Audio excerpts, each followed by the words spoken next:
As a firearm examiner, I use the range or the shoot tank to collect pristine test fires of weapons that are submitted to the OSBI.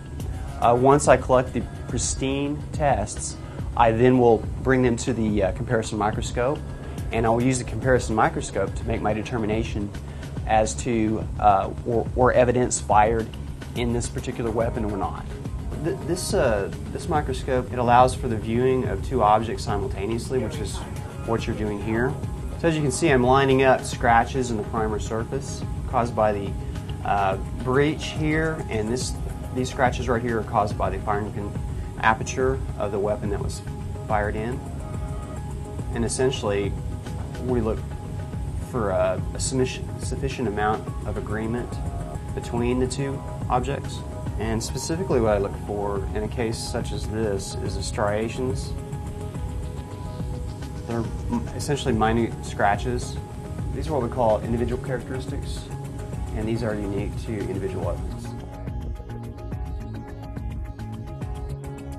Okay, this is a bullet water tank recovery system. Weapons can be fired into this system and the projectile or the bullet recovered then safely for us to do comparisons and analysis on. Once the weapon is fired, the bullet lands in the water.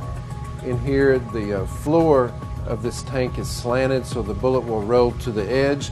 The bullet then can be retrieved by one of two ways: with this simple stick that just has a sticky substance on the end of it, or there's a vacuum wand inside the tank here that can be used to suck up the bullet, and then it's retrieved in a canister that's mounted on the outside of the tank. This tank is made by a company called Team Fabrications, and it's the Cadillac version of a bullet recovery water tank system. This pretty elaborate ventilation system, so that when a weapon is discharged here at the opening and you're standing here, you're not breathing all those the gaseous fumes from the weapon. Those are sucked out here at the place of discharge where the weapon is discharged. Plus then it's also ventilated above the water with this ductwork here. I mean, we've always had a tank like this. We just haven't had one of this quality. Okay, we're in the firing range here, and it's about 60 feet in length. It's got a retractable target, and it's built with soundproofing things on the wall, and then baffles that are slanted to help ricochet shots stay downrange.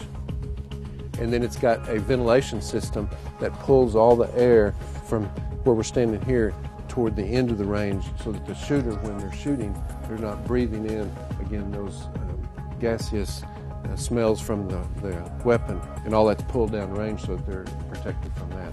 The range is equipped with an electronic retractable target system, so that we can post the targets without having to go down range. We can do that electronically at 10 feet, 20 feet, whatever intervals we need.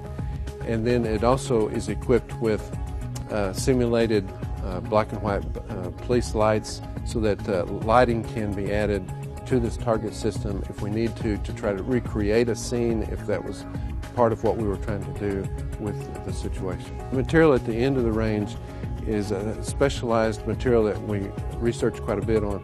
It's actually ground up big tire pieces, like from Caterpillars and semi-trucks and things like that.